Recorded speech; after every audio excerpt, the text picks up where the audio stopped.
Hi guys, welcome to part 4 of my card reviews. We've got 6 new cards today, so I'll get straight into it. Alright, so first up we've got a twist on the Spiteful Summoner. This was a card which is very controversial and has in fact been nerfed. So this one is called Aerosounds and it's the same mana cost, so 7 mana, but it does have 5/5 in stats, so it's 1+1/+1 more than the Spiteful Summoner was. It's an epic card for Mage class, so you can only play this in Mage, but the battle cry is summon a random minion with a cost equal to your hand size.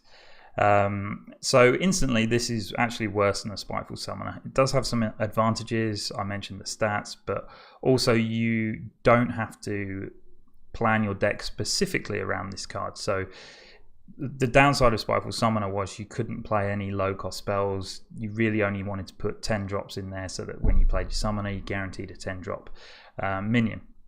This, however, I think has a lot of good synergies with Book of Spectres. I've been playing a lot of Elemental Mage, and in that deck you can put Mountain Giants in there because you constantly have a big hand, because the Elementals are always generating more cards. You've got your Spell Stones which generate more cards too.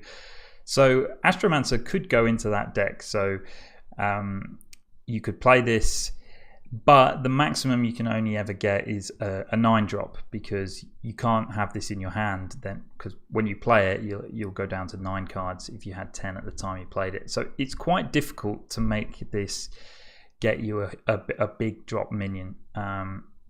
More than likely you're going to be playing this when you've got sort of 5 or 6 other cards in your hand. If you're playing in, maybe Big Spell Mage could make use of this, but more than likely it would be in a minion based mage deck. So it's pretty good. You're getting 5/5 in stats for 7 mana. Plus, if you've got, let's say, 5 or above cards in your hand, then you're getting potentially another 5/5 with it. So 7 mana 10/10 is okay, but don't forget this minion is completely random, and this does, the thing about Spiteful Summoner which made it so powerful was that you almost could guarantee what minion you would get. If you put 10 cost spells, so Ultimate Infestation and Mind Control for example, you would get a 10 cost minion, and there weren't that many, so you could get a Tarantus. There were some downsides, but never minions that ruined your board state. Whereas with Astromancer you could potentially summon minions which you just really don't want at all. So if you've only got 2 cards in your hand you might get a Doomsayer. I mean, that's an unlikely example, but it gives you an idea that potentially you might be getting minions which really you don't want. So I mean, it has potential synergies with Archmage Arugul, Book of Spectres like I mentioned. Also Stargazer Luna, the new card, kind of synergizes with this because that is a card drawing mechanic. So potentially a card that you could put into certain mage decks. Some people have mentioned that it would be good with Aluneth, but I completely disagree with that. I don't think Aluneth is a good card to play with this, because if you're drawing 3 cards a turn, if one of them's this, then great. You have a full hand, you can play this and get something big. But when you're playing Aluneth and you're drawing that many cards, you do not want to be playing 7 drops. You want to be playing lower cost cards so you can play them out of your hand each turn, so that Aluneth doesn't burn lots of your cards in your deck. And if you're playing 7 drops and that kind of thing, you're not going to be able to play many cards in one turn, and it won't work well with Aluneth. Either way, an interesting card, one that I definitely think we'll see play. People will try this. I think it can go into Elemental Mage, even though it's not an Elemental. So we'll see how it does, but not one that's going to shake up the game like Spiteful Summoner did. So next up we have a Paladin secret. So of course it's common. It's called Auto Defense Matrix. It has 1 mana cost, and it's a secret. When one of your minions is attacked, give it Divine Shield. So this is an interesting card, but one that I don't think is particularly powerful. I mean, it has so many different uses where it would be excellent, but there's also some uses where it's not really that great. It's a little bit like Noble Sacrifice. So when somebody attacks on the opponent's side, Noble Sacrifice will block that attack and do 2 damage to whoever attacked that minion.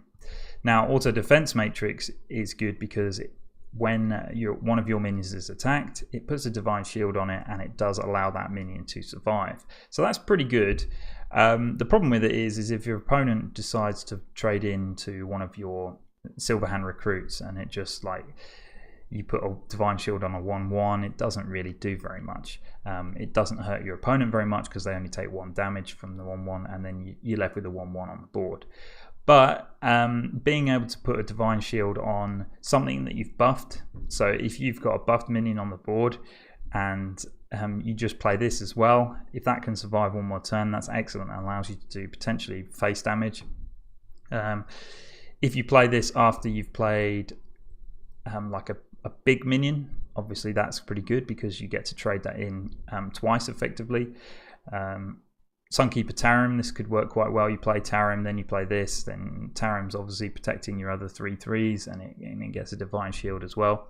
So honestly, not a secret that's going to get played in many decks at all. I don't think you would play this in a normal Paladin deck. You'd only play it in a specific secret Paladin deck, and that was almost good in the previous expansion with the Bellringer Sentry that was introduced. So but it's a good card to play with Bellringer Sentry, so I think we'll try it there, but not one that I think is especially good. I mean, Divine Shield is much better when you can control where you put that Divine Shield, because if you can do it on your turn, then you can trade a specific minion the way that you want, and you will get that minion gets a free trade basically. Whereas in this case, your opponent gets to choose which minion that they put the Divine Shield on, and then the next turn that minion doesn't have a Divine Shield because of course the attack makes it lose that Divine Shield. So an interesting card, not one that's going to especially make or break Secret Paladin, but one I think you would try in that deck. Moving on, we've got a pretty interesting mage minion called Celestial Emissary. It costs 2 mana, has 2 attack, 1 health, and it's an elemental. And the battle cry is your next spell this turn has spell damage +2.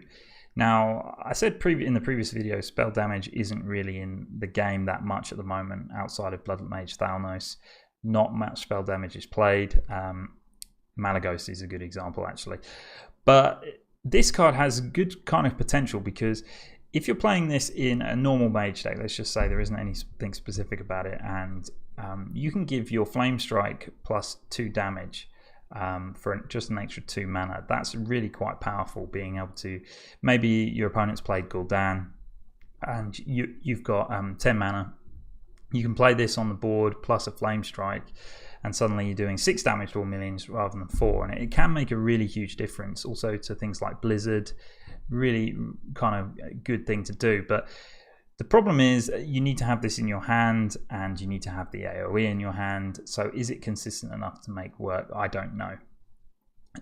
It could also go into Burn Mage, because Burn Mage is constantly playing small spells. At the moment they're even playing Arcane Missiles, Cinderstorm. Put this on the board, it drastically increases those. You can combine it with a Fireball, for example, deal 8 damage instead of 6. So sometimes it's really going to be quite good just to give you that tiny bit of damage, just to push you over the edge to burn your opponent's face in Burn Mage. But I think where this has got some interesting synergy and where it's kind of introduced in this expansion, and the reason it's here, is with Unexpected Results. Now, Unexpected Results is the new spell that summons two cost minions, which gets increased by spell damage. So if you have this on the board, and then you get spell damage +2, then you play Unexpected Results, then you'll summon 2 4-cost minions. So for 6 mana, you can summon 2 4-cost minions, which is okay. Again, they're random minions. This is a rare card, so you can put 2 on the board.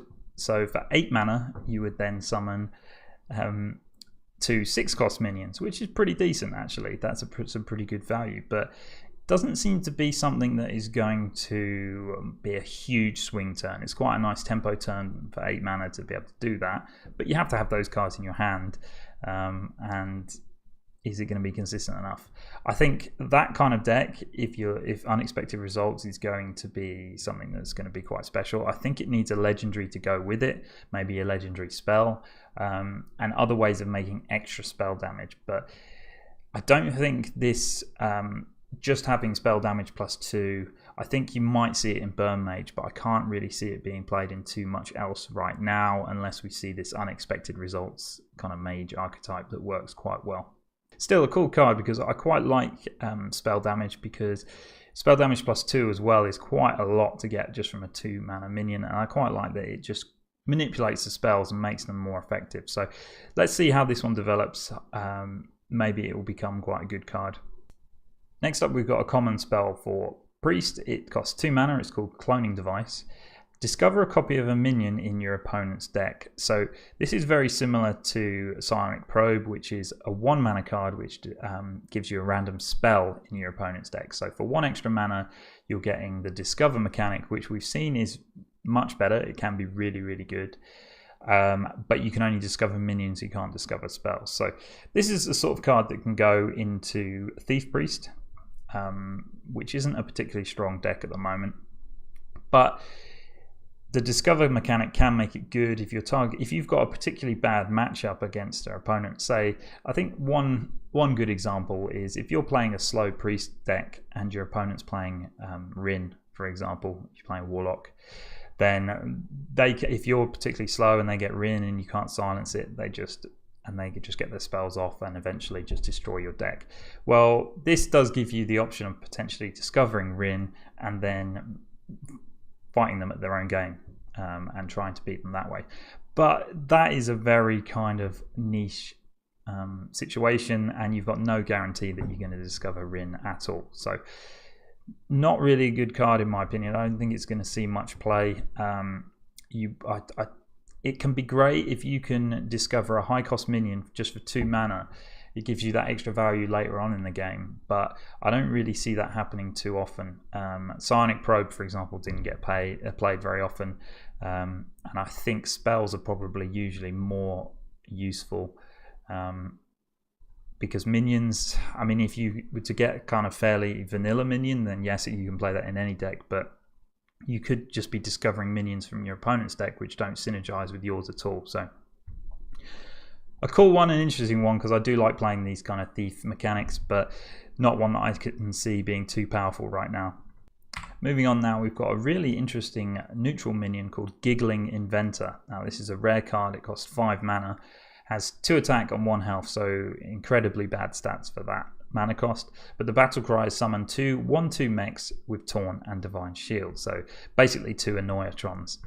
There's an Annoyatron in the description or in the picture there, so maybe they will be Annoyatrons when they get summoned. I don't know why they wouldn't write that in the text, but anyway, quite an interesting card, and I've been thinking about this one a lot and can't decide whether it's a card I would play or not.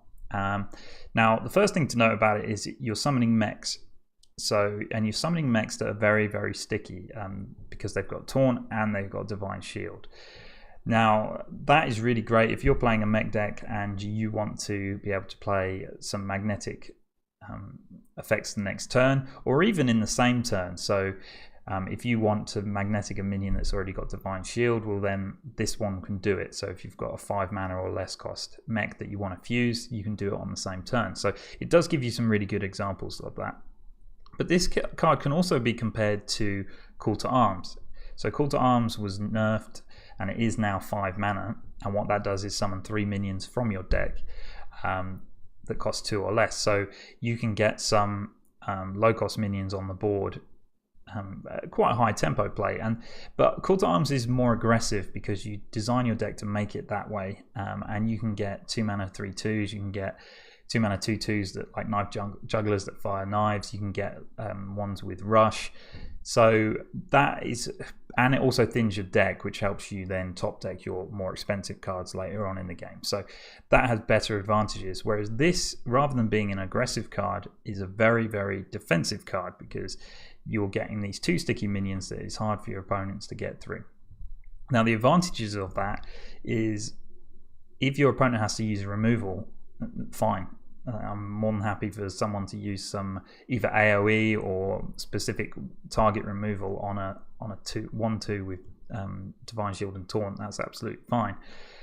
The problem is if you're playing against Zoo or Tempo Rogue, for example, and you're really struggling and you're thinking, okay, I'll put this card out and then I'm safe behind it. Well, you're kind of not really, because they're playing a lot of, let's say Zoo, for example, they're playing a lot of minions on the board. Each turn they want to keep putting value on the board. Now they can trade into your mechs with Taunt and not lose the minions that are already there. So you're not impacting the board too much. And that just allows them another turn to then build up the board even further.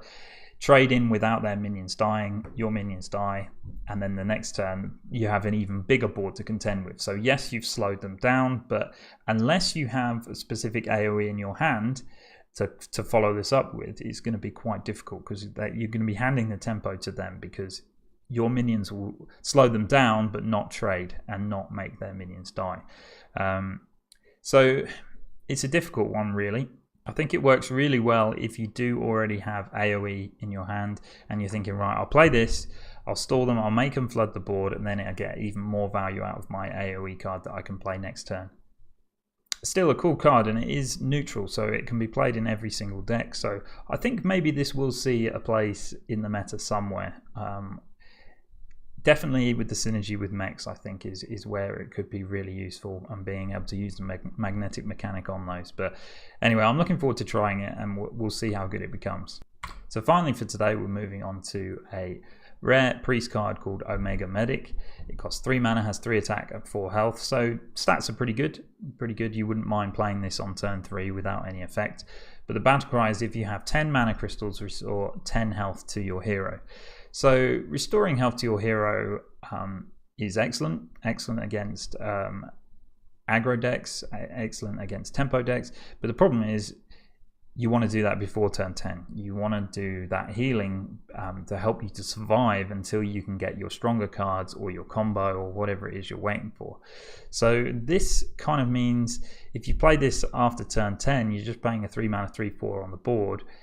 Yes, you're gaining some health, but at that stage in the game, it can help you to survive a little bit longer. But if you're not influencing the board or influencing the game, you'll just lose slower rather than lose quicker, which I think is what this card will help you do, to be honest, if you play it too late. The reason why Antique Healbot was so good at the time was because, yes, it was quite expensive and the stats were low, but it could give healing to classes which didn't have healing effects, and you could also play it before turn 10, unlike this card. Whereas Priest is a healing class, so you do have other cards that can help you to heal. Also your hero power. So where I really think this one could potentially have a place is in Control Priest, where you've played Anduin and then you don't have access to your hero power healing yourself anymore. So it can then help you to stay in the game, help you to find that extra Mind Blast, for example. And that's really it. It seems like a little bit of a disappointing card, to be honest, because having a 3 mana 3/4 to play before turn 10, if you play it on turn 3, okay, that's fine. But the healing at turn 10 might not make too much of a difference. So I can't really see this being a good card at the moment. Okay guys, that's all the cards we've got to look at today. Let me know what you think in the comments. Thank you so much for watching, and I'll see you tomorrow for the next video.